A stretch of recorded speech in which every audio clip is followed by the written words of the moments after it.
Hello everyone and welcome back to another episode of Life as an Ashby with me and Natalie Sherlock. So today is day 4.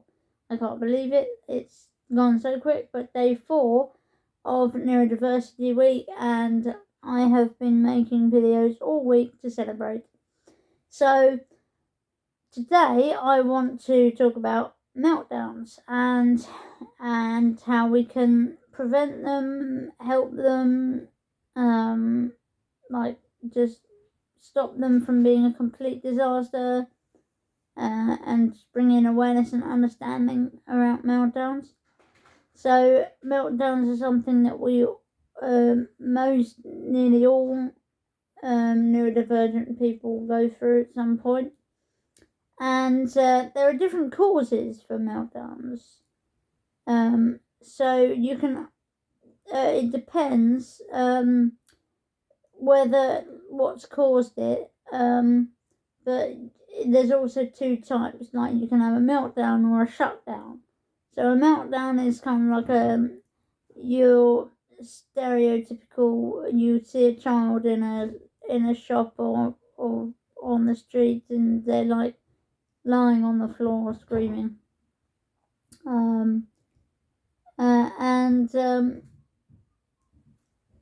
like it's kind of screaming, lashing out, hitting, or whatever it might be. But then there are shutdowns where you just completely shut down. It's like being a robot and just power off.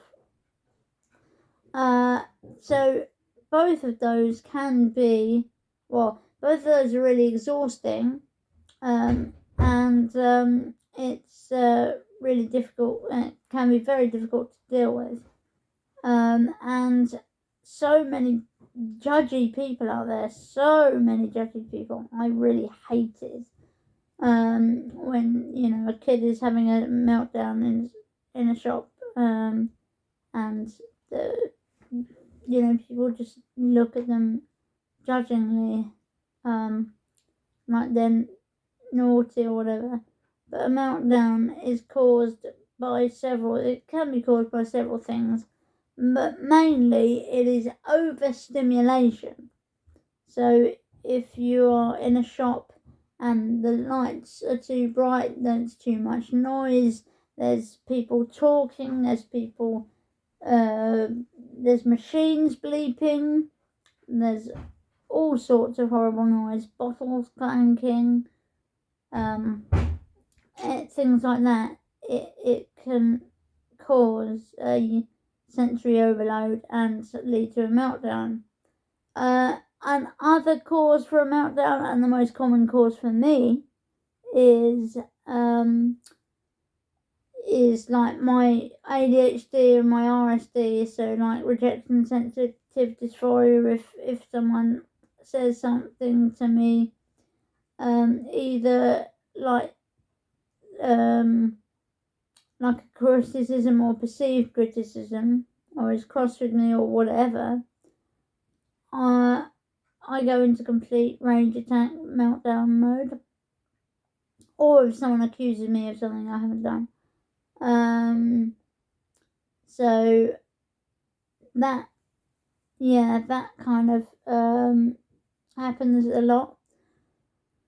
So what can you do? And another cause, another cause is a sudden change in routine or schedule. Like, so if your plans, we don't like our plans being interrupted or cancelled or whatever. Prime example, I had a meltdown once, about 7 years ago, and we were in the van going to the garden centre. Mum said we were going to the garden centre, but on the way there was roadworks in the middle of the road, so we couldn't go. We had to turn around, and I went crazy. No, I was trying to get out of the van. I went into flight or fight mode, and it was just hideous. But that was, it's like really difficult to deal with. But how can you help?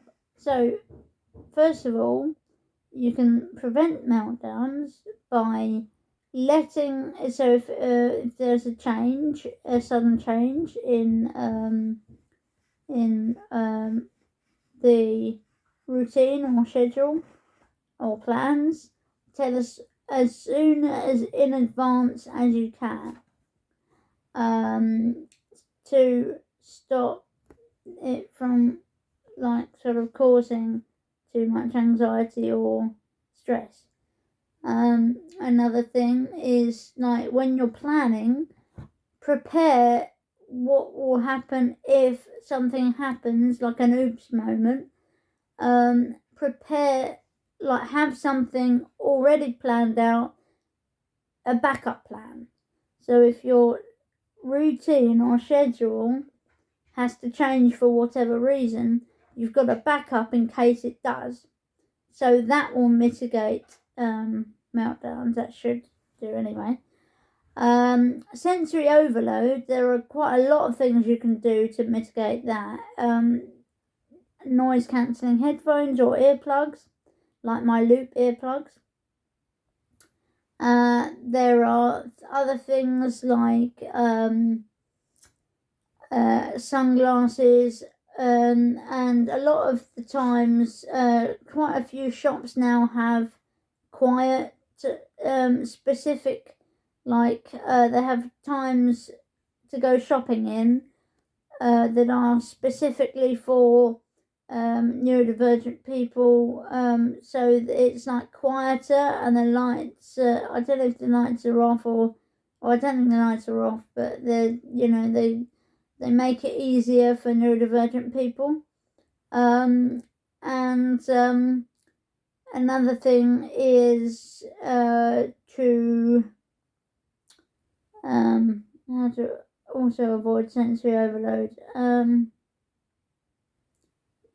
To make sure that, because a lot of things, with a lot of people have things with the texture of their clothes. Make sure you have autistic friendly clothes, which can be found online. All the labels are removed if you can't afford autistic friendly clothes or don't have any or whatever. You can take the labels out of the clothes.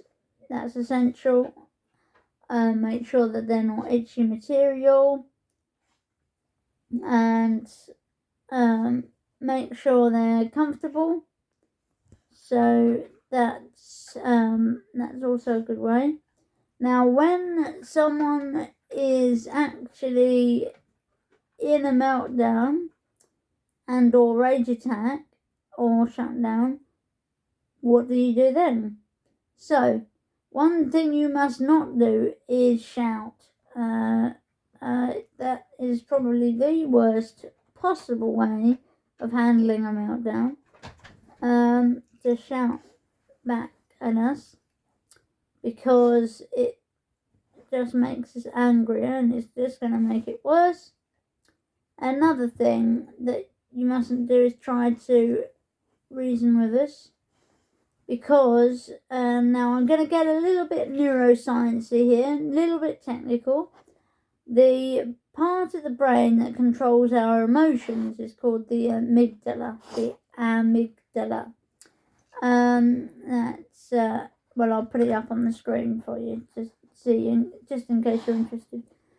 And that's the part of the brain that deals with the emotions. When you're in a meltdown mode, your amygdala takes over completely. That's the only part of the brain that works.